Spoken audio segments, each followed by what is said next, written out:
Olá, muito bom dia. Mais uma vez estamos juntos nessa terça-feira, dia 12 de julho de 2022. E hoje nós vamos meditar em mais um capítulo do livro de Salmos, o Salmo de número 22.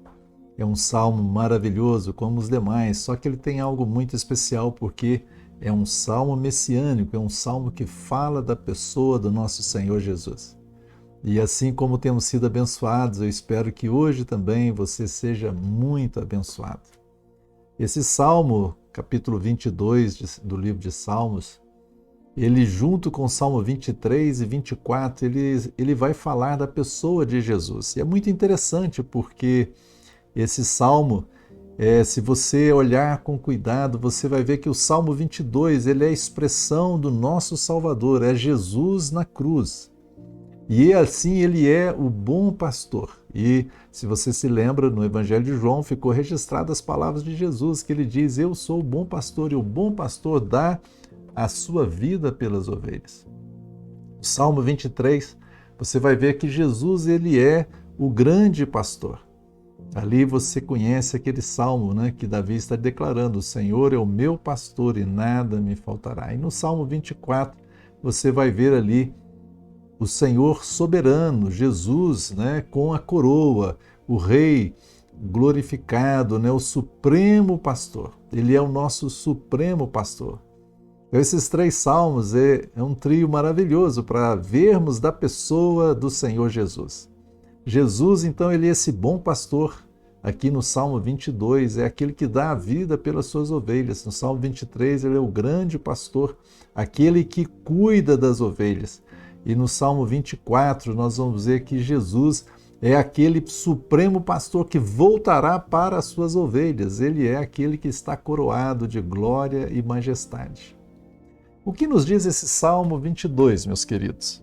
É um salmo extraordinário porque ele vai falar nos detalhes, sobre a crucificação do Senhor. É interessante que pelo menos 9 grandes fatos aqui ficaram registrados nesse salmo, e esses 9 fatos, eles se cumprem literalmente. Que tremendo é! Foi escrito há 1000 anos antes da vinda de Jesus, e no entanto, 9 fatos que estão descritos nele se cumprem literalmente na pessoa de Jesus. Davi, como profeta, Deus deu a ele essa inspiração, e ele então escreve esse salmo. E quando nós lemos esse salmo, ele é como um raio-x para você ver a alma do Senhor Jesus na sua crucificação.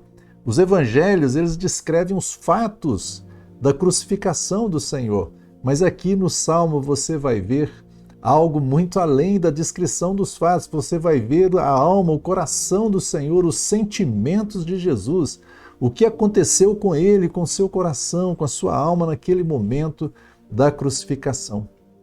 Se você se lembra, a palavra do Senhor é muito clara em nos dizer. João Batista, por exemplo, vai dizer: eis o Cordeiro de Deus que tira o pecado do mundo. Mas onde foi que ele tirou o pecado do mundo? Onde foi que o Senhor Jesus tirou o seu pecado e o meu pecado? Ali na cruz do Calvário. E esse Salmo 22 vai nos falar a respeito disso. Como Paulo vai nos dizer em 2 Coríntios 5:21, aquele que não conheceu o pecado, ele, Deus, o fez pecado por nós, para que nele fôssemos feitos justiça de Deus. Pedro também vai nos lembrar, na sua primeira carta, capítulo 2, 24, dizendo que carregando ele mesmo no seu corpo sobre o madeiro os nossos pecados, para que nós, mortos para os pecados, vivamos para a justiça. Por suas chagas fostes sarados. Glória a Deus! Aqui nesse salmo, 1000 anos antes da vinda do Senhor, já estava profetizado a obra que Jesus faria por nós. E o que aconteceria ao Senhor Jesus? O que aconteceria com o Cordeiro de Deus? Você se lembra? O Senhor Jesus diz em Filipenses que ele, sendo Deus, não julgou como usurpação ser igual a Deus, antes a si mesmo se esvaziou e se humilhou e tomou a forma de homem, não só de homem, mas de servo. E ele foi ali à morte, morte de cruz. Mas louvado seja o Senhor, ele não ficou na morte, mas Deus o ressuscitou. E deu a ele o nome que está acima de todo nome, para que todo joelho se dobre, no céu e na terra, e confesse que ele é o Senhor. Esse salmo está descrevendo exatamente o que está dito em Filipenses capítulo 2. Nós vemos aqui no Salmo 22, tanto a humilhação de Cristo, como também a sua exultação e a sua exaltação. Quero te convidar então para ler com muita atenção. Eu vou colocar aqui na tela, como tenho sempre feito. E a melhor forma de vermos esse salmo é ir lendo ele, porque na realidade não tem que ter nem muita explicação. Você vai ver com a leitura que faremos aqui que ele se explica por si mesmo. Porque muitas das palavras que estão nesse salmo foram até mesmo proferidas por Jesus ali na cruz. E é exatamente assim que começa esse salmo. Esse salmo começa com uma palavra que Jesus deu na cruz. Deixe-me colocar aqui na tela para você acompanhar comigo. Olha o que diz aí, então, o Salmo 22. Ao mestre de canto, segunda melodia, corça da manhã, salmo de Davi. Deus meu, por que me desamparaste? Essa é a palavra que o Senhor Jesus falou ali na cruz, não é?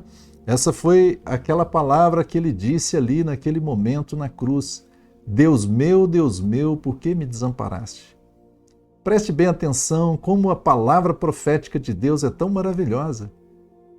Há 1000 anos atrás, Davi tinha dito isso, e agora o Senhor Jesus vai exatamente pronunciar essa palavra na cruz. Se cumpriu literalmente essa palavra profética aqui. Por que se acham longe de minha salvação as palavras do meu bramido? Olha que tremenda afirmação do Senhor. Essa foi a 4ª palavra que ele disse na cruz. Ele tinha dito 3 outras palavras antes ali na cruz. E agora ele diz essa palavra. Se você ler em Mateus 27:46, ficou registrada essa palavra. E perto da hora nona, essa hora nona, exclamou Jesus, era 3 horas da tarde, exclamou Jesus em alta voz dizendo, Eli, Eli, lama sabactani, isto é, Deus meu, por que me desamparaste? Se você lembrar, no Evangelho de João, está dito lá, Jesus mesmo falando para os seus discípulos, ele disse em João 16:32, eis que vem a hora e já é chegada em que sereis dispersos, cada um para sua casa, e me deixareis só. Contudo, não estou só, porque o Pai está comigo. Percebe aqui, Jesus, o que ele está dizendo? Ele está dizendo, olha, o Pai está comigo, vocês todos vão me deixar, mas o Pai está comigo. E ali no início da crucificação, se você se lembra dos fatos da crucificação, às 9 da manhã, Jesus foi crucificado naquela sexta-feira, e o Pai estava com ele.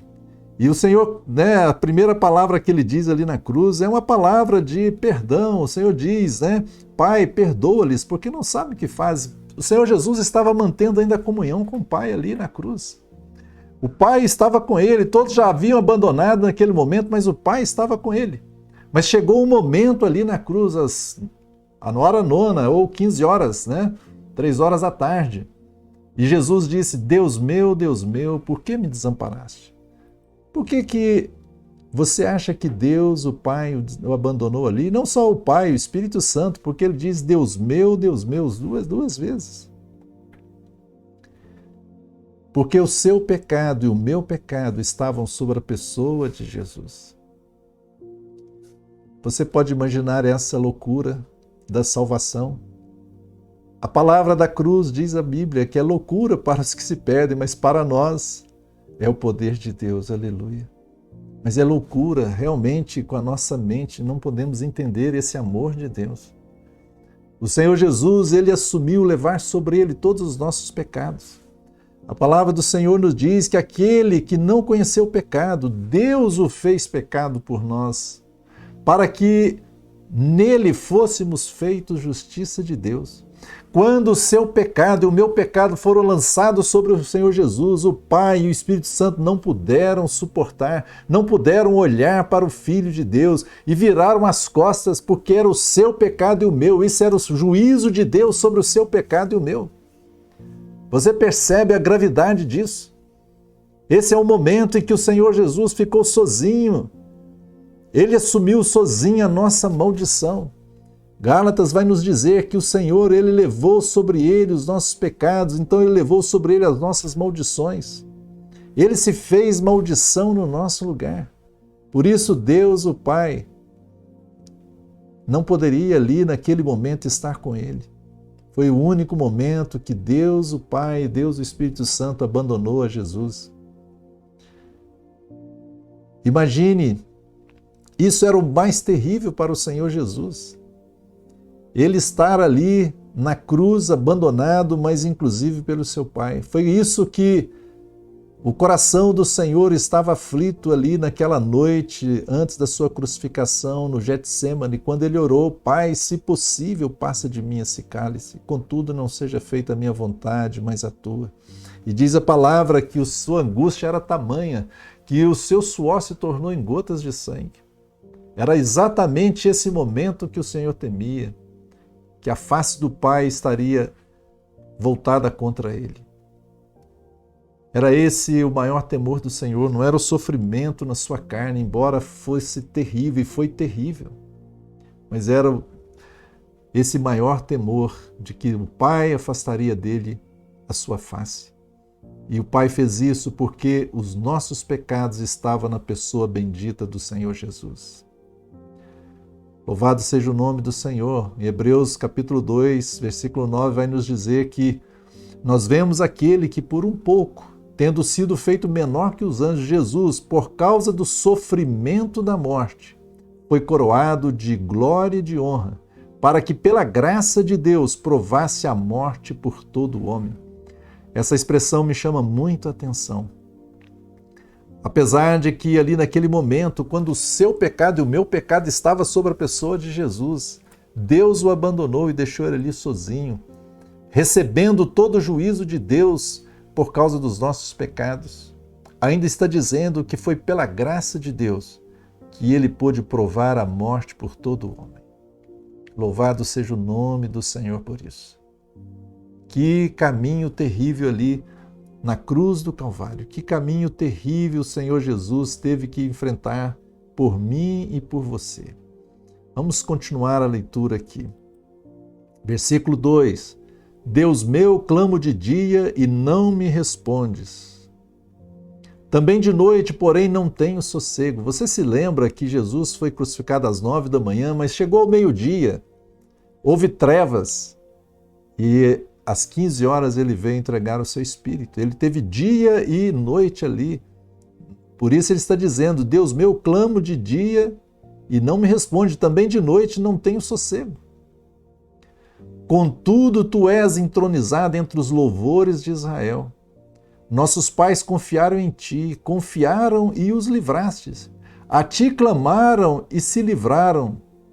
Confiaram em ti e não foram confundidos.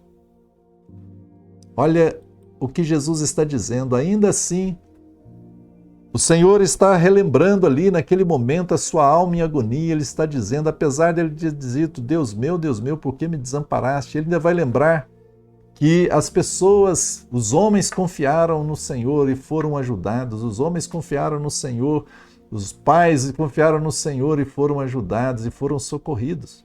Mas que ele não estava sendo socorrido. E ele vai dizer agora, olha que afirmação do Senhor Jesus agora. Ele diz: mas eu sou verme, não homem, opróbrio dos homens e desprezado do povo. O que o Senhor está dizendo aqui é que ele estava numa situação pior do que aqueles que já tinham antes sido agraciados por Deus. E Deus, mesmo pior dos pecadores, né? Se a gente pode dizer que tem pior dos pecadores, mas se tem pior dos pecadores, Deus ainda está com um olhar de misericórdia com ele. Mas aqui, Deus abandonou totalmente a Jesus ali na cruz. Ele ficou só e ele está dizendo: eu sou verme e não homem. Ele se colocou abaixo, totalmente abaixo do homem. Veja, o Senhor Jesus, ele deixou a sua glória, esvaziou da sua divindade, da sua glória e se fez homem. E agora ele mesmo ali na cruz, ele está dizendo, eu sou como um verme. Não existe lugar mais baixo do que esse. Isso não toca o seu coração? O Senhor Jesus ter descido tão baixo por amor a você e a mim. Foi o amor do Senhor que fez com que ele fosse tão baixo. E ele está se sentindo assim como um verme ali na cruz. Isaías 53, que é um salmo, é um capítulo, né, profético também, e pode ser lido junto com o Salmo 22. Isaías 53, 2 vai dizer, porque foi subindo como renovo perante ele, como raiz de uma terra seca. Não tinha aparência nem formosura, olhámo-lo, mas nenhuma beleza havia que nos agradasse. Ele era desprezado e o mais rejeitado entre os homens, homem de dores e que sabe o que é padecer, e como um de quem os homens escondem o rosto, era desprezado, e dele não fizemos caso. O Senhor está dizendo isso, né? Eu sou desprezado. Olha que tremendo foi isso aqui. Eu sou verme, não homem, opróbrio dos homens e desprezados do povo. Versículo 7.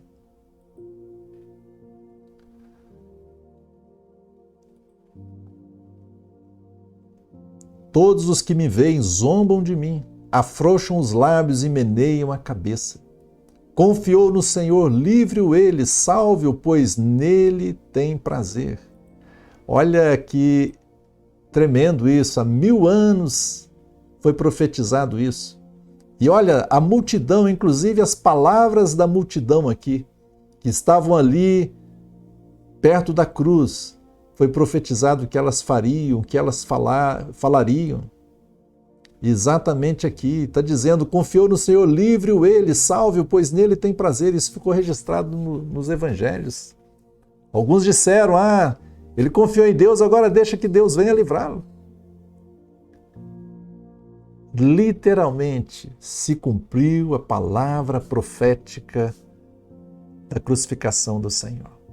O que eu acho lindo nisso, meus queridos, é que toda a palavra profética da primeira vinda de Jesus até a sua morte e a sua ressurreição e ascensão foi cumprido literalmente.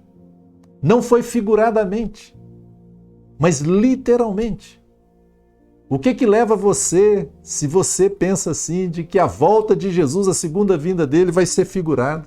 Como alguns acham que a volta de Jesus não vai ser uma volta literal. Ou às vezes as pessoas, não, vai ser literal, mas Jesus não vai reinar mais nessa terra.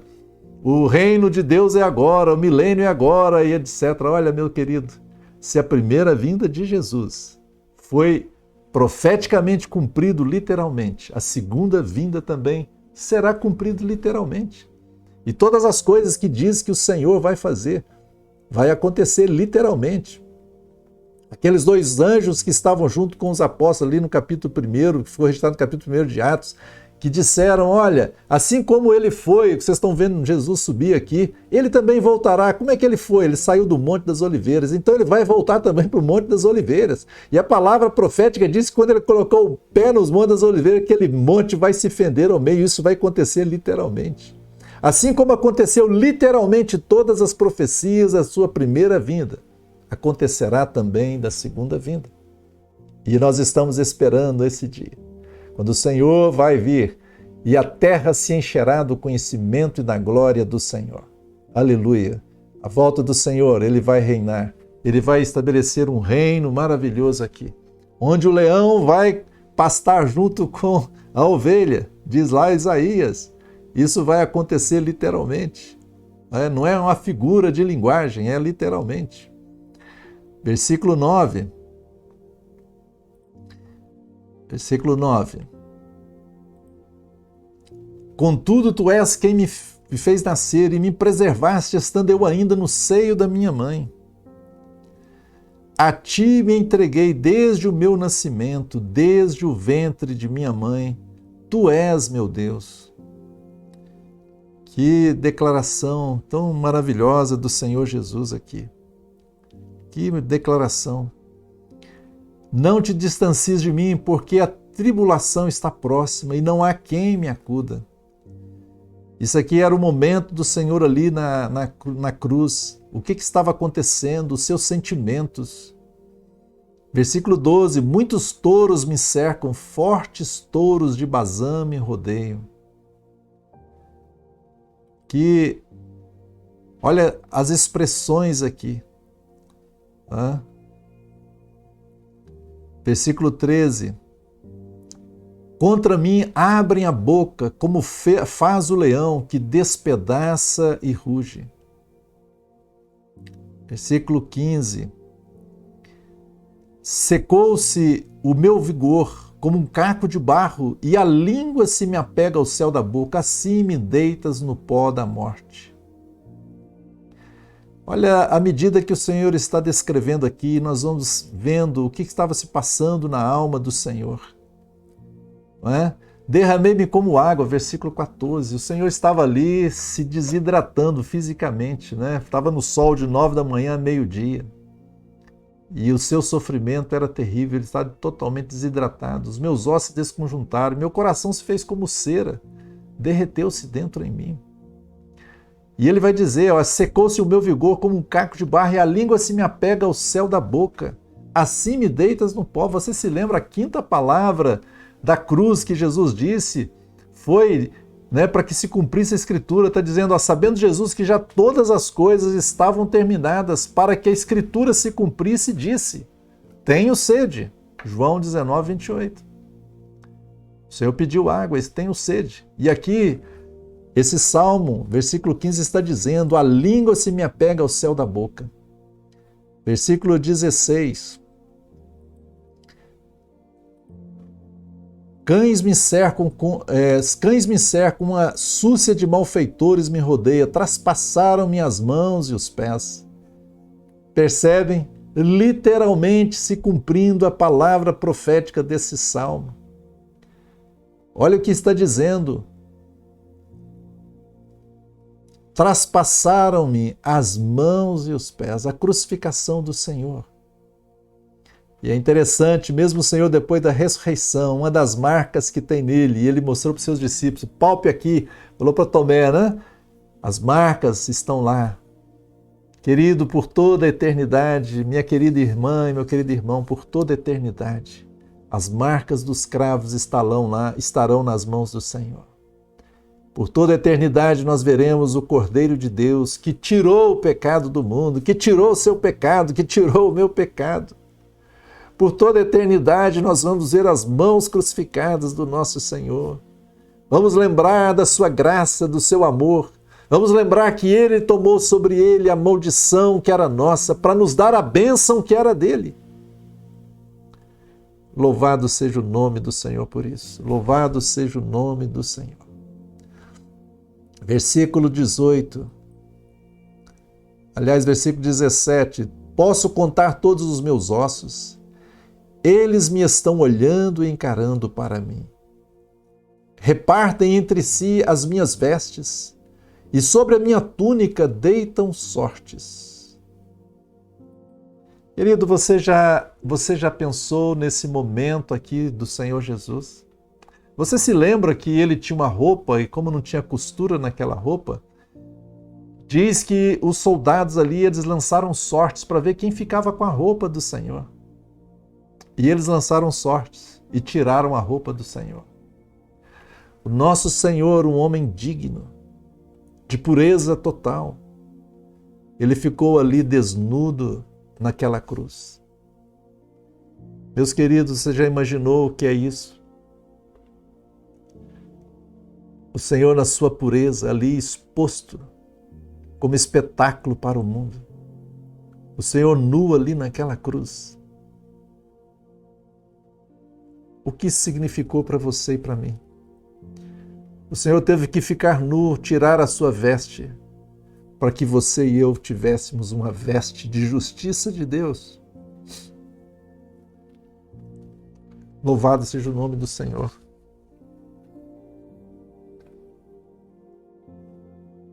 O Senhor tirou a sua veste para nos dar a veste dele. Você e eu fomos vestidos com a justiça do Senhor Jesus. Ele nos vestiu com a sua justiça. Nós estávamos nus, estávamos como lá. Adão, né, e Eva, quando pecaram, quando o Senhor chegou sobre eles tinham lá eles fizeram para si vestimentas de folhas, mas quando Deus chegou perto deles, eles viram que estavam nus. E ali diz a palavra de Deus, que Deus pegou e fez para ele vestes, para eles vestirem de pele de um animal. Aquilo prefigurava o Evangelho, prefigurava o Cordeiro de Deus que viria um dia, e nós seríamos vestidos com a sua vida. Assim aconteceu com o Senhor Jesus, ele suportou a cruz e toda a vergonha. E ele ficou desnudo para que vestíssemos a sua veste de justiça.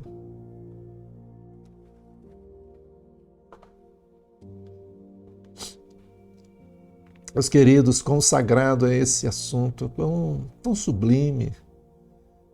Às vezes nós não sabemos como avaliar, como apreciar a obra de Jesus. Quero te convidar a gastar um tempo, pensar na obra de Jesus por você. O que significou isto? O que significou o Senhor descer no mais profundo da humilhação por mim e por você? Que o Espírito de Deus nos dê a graça de compreendermos um pouco mais da realidade dessa obra tão maravilhosa de Jesus. Tu, porém, Senhor, não te afaste de mim, força minha, apressa-te em socorrer-me. Livra a minha alma da espada e das presas do cão a minha vida. Salva-me das fauces do leão e dos chifres dos búfalos, sim, tu me respondes. O Senhor está clamando aqui, né? Porque toda aquela multidão, os soldados e todos ali, eram como esses cães bravos, né? Eram como esses búfalos aqui, era como os leões que estavam atacando. Totalmente impossível para o homem normal defender nessa figura de linguagem que está sendo usada aqui. Totalmente impossível, mas ele então clama a Deus.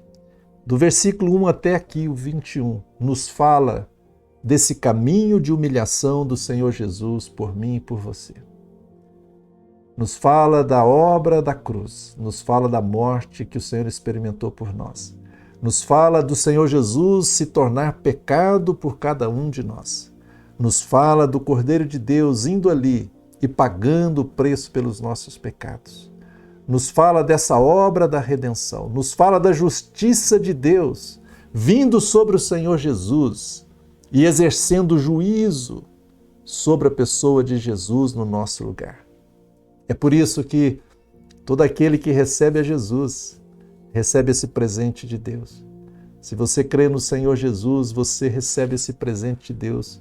Se você crê no Senhor, você crê no sacrifício dele a seu favor, num sacrifício expiatório. Jesus levou a sua culpa sobre ele. Jesus levou a sua maldição sobre ele, para que você e eu pudéssemos estar livres hoje.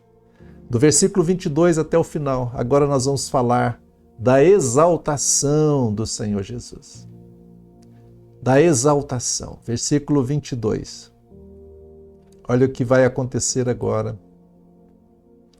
A meus irmãos declararei o teu nome, cantar-te-ei louvores no meio da congregação. Agora é uma outra expressão. Você se lembra que lá em Hebreus vai dizer isso. Meus irmãos, né, declararei o teu nome, eu vou cantar louvores no meio da congregação. Em Hebreus é citado isso a respeito de Jesus. Aqui já fala da ressurreição, quando o Senhor ressuscitou. Então ele estaria junto agora com os irmãos. Você se lembra quando Jesus citou, ele fala para Maria, vá lá falar com os meus irmãos, vá lá dizer o meu Pai, o vosso Pai, o meu Deus, o vosso Deus. Agora já eram os meus irmãos. Aleluia! Porque na ressurreição, Jesus, que era o unigênito, se torna o filho primogênito. Agora há uma família de Deus. Louvado seja o nome do Senhor. Você já é filho de Deus? Você já é filha de Deus? Eu espero que sim. Se não, olha, é tão simples. É simplesmente receber a Jesus na sua vida. É ver que você é pecador e que você precisa de Jesus e dizer: Senhor Jesus, eu preciso de Ti. Senhor Jesus, eu sou pecador. Eu me arrependo dos meus pecados, eu me volto a Ti. Eu aceito o seu presente por mim. Eu aceito que aquilo que o Senhor fez na cruz foi por mim. E quando você faz isso, diz a palavra que Deus te dá o poder de se tornar feito filho de Deus. Aleluia. Você se torna um irmão de Jesus. Agora aqui é na ressurreição. Né? Meus irmãos, declararei o teu nome, cantar-te louvores no meio da congregação. Vamos continuar aqui, versículo 23. Vós que temeis o Senhor, louvai-o, glorificai-o vós todos, descendência de Jacó, reverenciai-o vós todos, posteridade de Israel. Pois não desprezou, nem abominou a dor do aflito, nem ocultou dele o rosto, mas o ouviu quando gritou por socorro. Isso aqui começa ali, você veja na própria cruz. Aquele ladrão, quando estava do lado do Senhor, ele disse: Senhor, lembra-te de mim quando vieres no teu reino. Hoje mesmo estarás comigo no paraíso, respondeu Jesus a ele. Isso é claro, é o primeiro aqui que você vê ali que está acontecendo, né? O aflito, né? Clamou ali o Senhor, ele não ocultou o rosto daquele ladrão que estava ali na cruz com ele, mas o ouviu e o atendeu e disse: hoje mesmo estarás comigo no paraíso. Assim é o Senhor hoje para todo aquele que clamar a Ele. Todo aquele. Não importa, né? Qual é o pecado ou culpa que alguém tenha. Se for o Senhor, será perdoado. Se arrepender, o Senhor vai dar nova vida. Versículo 25. De ti vem o meu louvor na grande congregação. Cumprirei os meus votos na presença dos que me temem. Louvado seja o nome do Senhor. Louvado seja o nome do Senhor por isso. Versículo 26. Os sofredores hão de comer e fartar-se.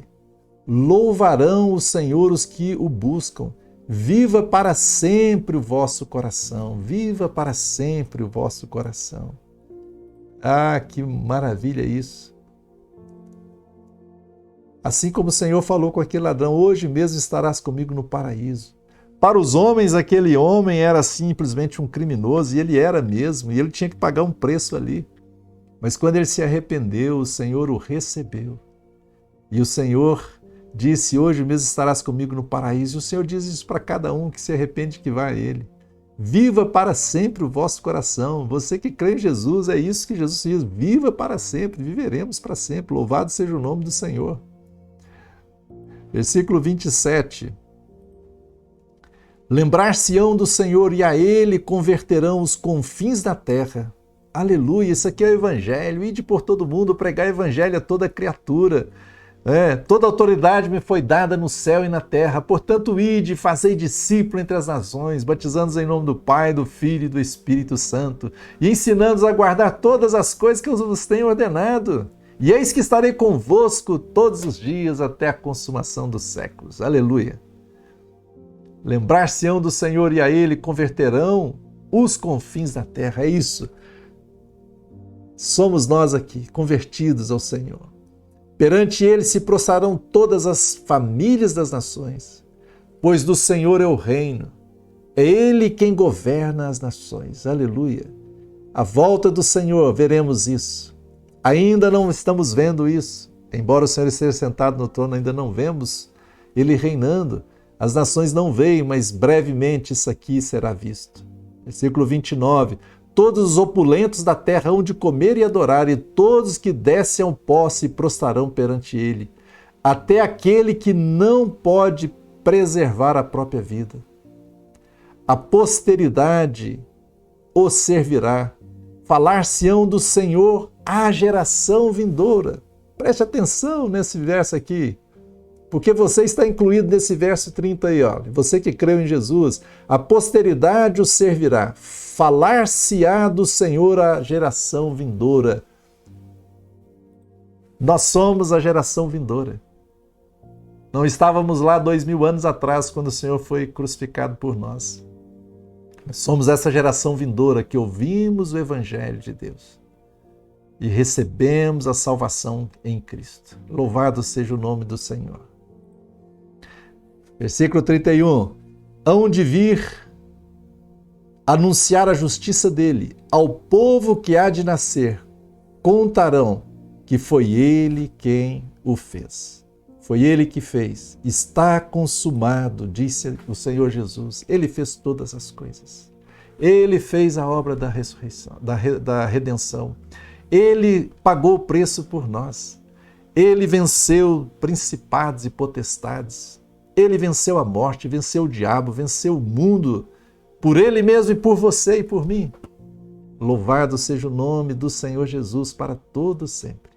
A ele seja a honra, a glória, o louvor, o domínio, a soberania.